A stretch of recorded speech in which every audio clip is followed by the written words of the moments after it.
Mimi nataka niseme kama National Vice Chairman wa chama cha ODM kwamba ndugu Makambongo, enda salama, lakini unapofika waambie kwamba mapambano bado yapo.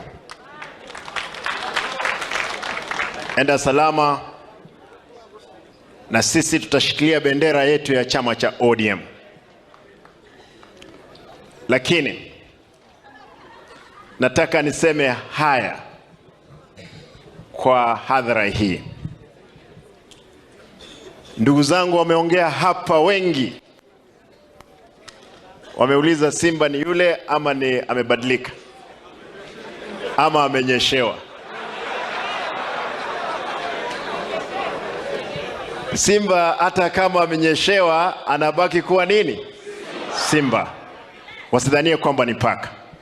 Mimi nataka niseme mambo ambayo ni machungu sana.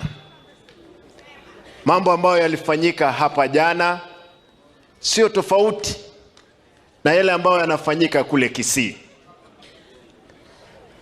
Kule Kisii kumefanyika mikutano kadhaa, ambapo mkutano kama huu unapata mbunge anatokea na mishare na askari wanapiga watu mishare, wanapiga risasi, wanapiga tear gas, watu wanaumia, hata wazee wa miaka 90.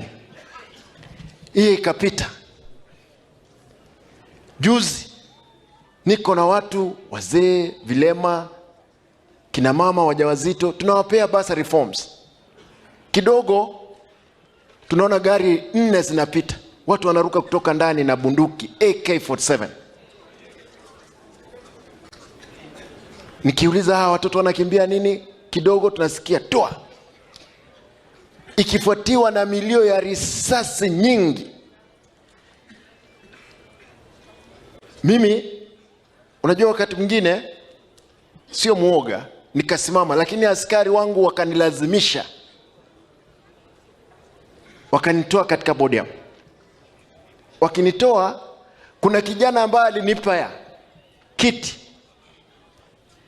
akapata damu inatoka, kumbe risasi imepita imerarua sikio.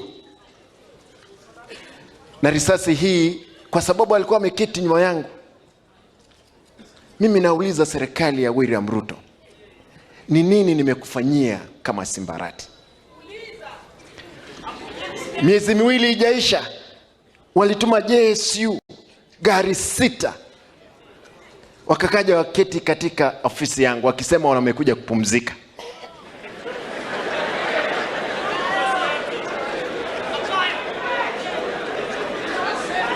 Eti baba wanasema tutafuata, tutakwenda kwake nyumbani usiku, Simba yako na bunduki. Mimi sina bunduki, lakini wanataka kuja kuweka bunduki kwangu, na nimewaambia msije usiku tafadhali ndugu zanguni, kwa sababu maafa itakuwa ni nyingi. Mimi naishi kijijini na wananchi. Mimi niko na roho ya juu. Makabungo yuko hapa, najua kwamba alikuwa na roho juu, lakini niko na roho ya juu. Mimi naamini katika wimbo, nipigwe teke sitarudi nyuma, nipigwe risasi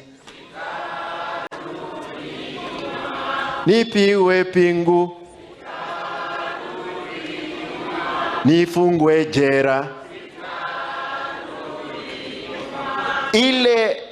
Ile wizi ambao ulikuwa unafanyika katika kaunti ya Kisii, ndugu zangu na dada zangu, ulikuwa ni wizi mkubwa. Mkiangalia KTRH, hospitali yetu kubwa eneo hii, ilikuwa inakusanya milioni 47 peke yake miezi 3. Nimeingia, nimefukuza yule aliyekuepo. Mwezi wa pili tukaanza kukusanya milioni 180 kwa hospitali ile.